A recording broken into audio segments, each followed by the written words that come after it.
வணக்கம். நெருப்பு தமிழ். அஸ்வின் நல்லா பவுலிங் பண்ணலை அப்படின்னு சொல்லி எடுத்துட்டாங்க. ஆஸ்திரேலியாவை கொண்டு போயிருக்கிறானுங்க. அது ஒரு ஸ்பின் பிச்சு. சரி, ஸ்பின்னருக்கு பால் எடுபடலை, அதனால அது ஃபாஸ்ட் பவுலிங் தான் அந்த எடுபட்டுச்சு. சரி, பேட்ஸ்மேன் என்ன கிழிச்சானுங்க? விராட் கோலி என்னத்தை கிழிச்சான், ரோஹித் சர்மா என்னத்தை கிழிச்சான், அதில் இருக்கக்கூடிய ஒட்டுமொத்தம் இன்னொன்று சச்சினுடைய மருமகன் ஒருத்தர் இருக்கிறானே, அவன் பேர் என்னப்பா, திடீர்னு மறந்துட்டேன், அவன் என்னத்தை கிழிச்சான்? இவனுங்க எல்லாம் என்னத்தை கிழிச்சானுங்க? இப்போ இவ்வளோ பேர் எதுக்கு டீமில் இருக்கிறானுங்க?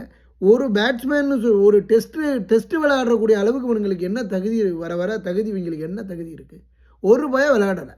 உடனே இவர் 2 விக்கெட் எடுக்கலைன்னா உடனே இவர் டீமை விட்டு நீக்கணுன்னானுங்கன்னா, அப்போ விராட் கோலி, ரோஹித் சர்மாவில் ஏன் விளையாடுறானுங்க? ஏன் அவனுங்கெல்லாம் போக வேண்டியது தானே? எத்தனை காலம் அப்படியே டீமுக்குள்ளே உட்காந்துக்கிட்டு அரைச்சமாகவே அரைச்சிக்கிட்டு இருப்பானுங்க? ஆளுங்களை தூக்கி வெளியில் போட வேண்டியது தானே? செய்யுங்கப்பா. இதே ஏன் தயங்குறீங்க? தமிழ்நாட்டுக்காரன்னா தூக்கி போடுவீங்களா?